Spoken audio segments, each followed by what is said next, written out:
প্রায়শই পেশেন্টরা আমাদেরকে প্রশ্ন করে থাকে যে খুব চাপের মধ্যে আছে ডাক্তারবাবু, আমি কি অ্যাংজাইটিতে ভুগছি না এটা আমার নর্মাল স্ট্রেস। হ্যাঁ, এটা খুব কমন প্রশ্ন। আমাদের সকলেরই একটা কমন কিউরিওসিটি থাকে যে আমি কোনো মানসিক রোগে ভুগছি না তো, বা আমার মধ্যে অত্যাধিক টেনশনে কোনো মানসিক রোগ এসে যাচ্ছে না তো।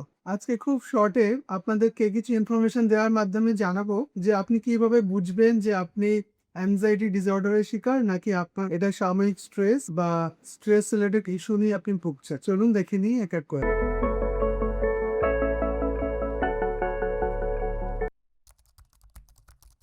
হ্যালো এভরিওয়ান, আমি doctor S K Zaman, consultant psychiatrist, national medical college. একদম জাস্ট এক কথায় যদি বলি তাহলে স্ট্রেস হলো আমাদের একটা অ্যাডাপটিভ রেসপন্স। একটা থ্রেট, একটা বাইরের পরিবেশের আশঙ্কাজনক হয়ে যায় যদি হঠাৎ করে পরিবর্তন হয় যেটা আমাদের শরীর বা মন মেনে নিতে পারবে না, সেরকম যদি হয় তখন এই স্ট্রেসের জন্ম নেয়। অ্যাংজাইটি হলো একটা মেল অ্যাডাপটিভ রেসপন্স, যেখানে কোনো থ্রেট ছাড়াই কোনো বাইরের পরিবেশ একই থাকছে কিন্তু আমাদের মনের মধ্যে সেই স্ট্রেসের মতোই রেসপন্স হচ্ছে, সেই ভয় ভয় ভাবটা থেকেই আছে।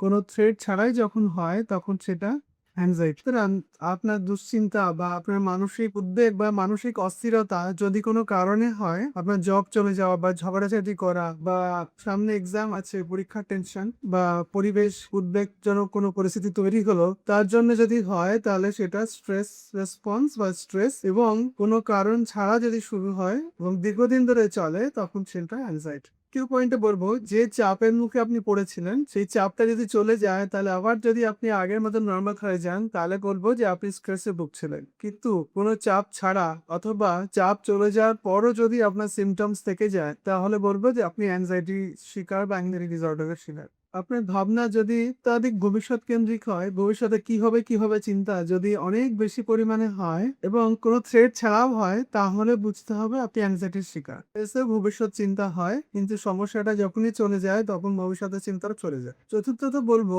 যে আপনার সমস্যা যদি দিনের পর দিন, সপ্তাহের পর সপ্তাহ বা মাসের পর মাস চলতে থাকে তাহলে বুঝতে হবে আপনি অ্যাংজাইটি ডিসঅর্ডার শিকার। এটা নর্মাল স্ট্রেস নয়। স্ট্রেস এবং অ্যাংজাইটি দুটোতেই প্যালপিটেশন হয়, হার্টবিট ফাস্ট হয়ে যায়, গায়ে ঘাম দেয়, মাথা ব্যথা হয়, মাসেল টেনশন বেড়ে যায়, মানসিক একটা অস্থিরতা তৈরি হয়। দুটোতেই সিমটমস গুলো সেম হয়, বা একটা ভয় ভয় লাগা, কি হবে একটা ভবিষ্যৎ নিয়ে চিন্তা, দুটোতেই সিমটমস সেম সেম হয়। কিন্তু অ্যাংজাইটিতে যে মাত্রাটা হয় সেটা অনেকটা বেশি। স্ট্রেসে এই সিমটম গুলোর মাত্রা অনেকটা কম হয়। এই মাত্রা অ্যাসেস করতে পারেন একজন এক্সপার্টিস নিউরোসাইকিয়াট্রিস্ট বা একজন সাইকোলজিস্ট। স্ট্রেস এবং অ্যাংজাইটি দুটোতেই নেগেটিভ থিঙ্কিং বা ওভার থিঙ্কিং হয়, কিন্তু স্ট্রেসে একটা নেগেটিভ লুপ তৈরি হয়, এবং আপনার যদি হঠাৎ ভয় পাওয়া বা বুক ধরপড় করা বা চেস্ট পেন হওয়া বা মরে যাব চিন্তা হওয়া, এরকম সিমটমস হয়, তাহলে বুঝবেন আপনি অ্যাংজাইটির শিকার। এটা নর্মাল স্ট্রেসে হয় না। কি ব্রেনের মধ্যে কি ঘটে, কি মানুষ যখন কোনো স্ট্রেসফুল সিচুয়েশনে পড়ে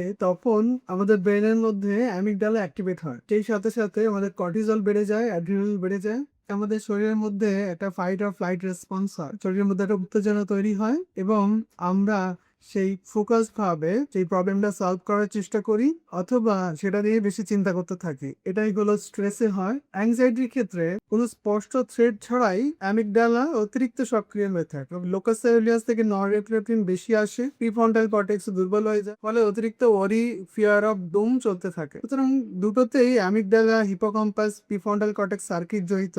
স্ট্রেসে অ্যাকিউট অ্যাক্টিভেশন হয় আর অ্যাংজাইটিতে ক্রনিক হাইপার অ্যাক্টিভিটি হয়, সেই সাথে ইনসুলাও অতিরিক্ত অ্যাক্টিভেটেড হয়। দীর্ঘস্থায়ী স্ট্রেস অ্যামিগডালা বড় করে দেয়, হিপোক্যাম্পাস ছোট হয়ে যায়, আবার হিপোক্যাম্পাস ছোট করে অ্যাংজাইটি ডিসঅর্ডারে। সুতরাং ব্রেন সার্কিটের বিরাট কিছু ডিফারেন্স দুজনের মধ্যে নেই অ্যাংজাইটি বা স্ট্রেস। যদি ব্যাপারটা ক্রনিক হয়ে যায় তখন সেটা অ্যাংজাইটি ডিসঅর্ডার, এবং যদি স্ট্রেস ঠিকঠাক ম্যানেজমেন্ট না করা হয় তাহলে একজন মানুষ স্ট্রেস থেকে অ্যাংজাইটি ডিসঅর্ডারের শিকার হতে পারে। সেম স্ট্রেসে থ্রেটটা যখন চলে যায় তখন আবার নার্ভ গুলো শান্ত হয়ে যায়, অ্যামিগডালার সক্রিয়তা কমে যায়। কিন্তু অ্যাংজাইটির ক্ষেত্রে জেনেটিক্যালি প্রভাবিত হয়, হেরিডিটিক্যালিও আসে, বংশ পরম্পরা। গবেষণা বলছে 30 থেকে 50% মানুষ জেনেটিক্যালি বা হেরিডিটারি তার অ্যাংজাইটি ডিসঅর্ডার পেয়ে থাকতে পারেন, তার আগের জেনারেশন থেকে বা রিলেটিভদের থেকে। সুতরাং জেনেটিক্যালি অ্যাংজাইটি ডিসঅর্ডার বেশি প্রভাবিত। স্ট্রেসের ক্ষেত্রে দেখা যায় স্ট্রেস মোস্টলি অ্যাডাপটিভ রেসপন্স, তবে জেনেটিক্স দ্বারা কিছুটা প্রভাবিত হয়। সেক্ষেত্রে 20 থেকে 40% জেনেটিক্যালি প্রভাবিত হতে পারে। যে স্ট্রেস ম্যানেজমেন্ট স্ট্র্যাটেজি গুলো এক একজন মানুষের এক এক রকম হয়, সেটা বংশ পরম্পরায় মানুষ পায়। আগের পর্যন্ত যদি দেখা যায় তারা ঠিকঠাক স্ট্রেস ম্যানেজমেন্ট করতে পারতো না, পরবর্তী জেনারেশন যদি সেম জেনেটিক্স নিয়ে জন্মায় তখন দেখা যায় তাদেরও সেই স্ট্রেস ম্যানেজমেন্ট করতে গিয়ে সমস্যা হয়। তবে অ্যাংজাইটি ডিসঅর্ডারের ক্ষেত্রে এই জেনেটিক্সের প্রভাব অনেক বেশি। সুতরাং আগে আইডেন্টিফাই করা খুব জরুরি যেটা নর্মাল স্ট্রেস না অ্যাংজাইটি ডিসঅর্ডারে ভুগছেন। লাস্টলি বলি, স্ট্রেস ম্যানেজমেন্ট করতে গেলে লাইফস্টাইল চেঞ্জ করতে হয়, এক্সারসাইজ, গভীর শ্বাস, নিয়মিত ব্রেক নিতে হয় বা একটা নির্দিষ্ট হবি নিয়ে এগিয়ে যেতে হয় যাতে স্ট্রেসফুল সিচুয়েশন ম্যানেজ করা যায় এবং এটি খুব সহজেই কমে যায়। স্ট্রেস নিয়ে আমার চ্যানেলে খুব সুন্দর একটি ভিডিও আছে, আপনারা দেখতে পারেন। স্ট্রেস কেন হয় বা কিভাবে ম্যানেজ করবেন তার থেকে শিখতে পারেন। তো অ্যাংজাইটি ম্যানেজমেন্টের প্রফেশনাল হেল্প লাগে, একজন নিউরোসাইকিয়াট্রিস্ট এবং সাইকোলজিস্ট পারেন প্রপার থেরাপি ও মেডিকেশন দিয়ে অ্যাংজাইটি ডিসঅর্ডার থেকে একজন মানুষকে সারিয়ে তুলতে। আশা করি বেশ কিছু ইনফরমেশন দিয়ে আপনাদেরকে হেল্প করতে পেরেছি।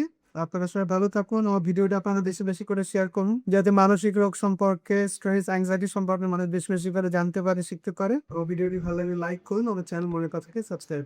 Thank you so much.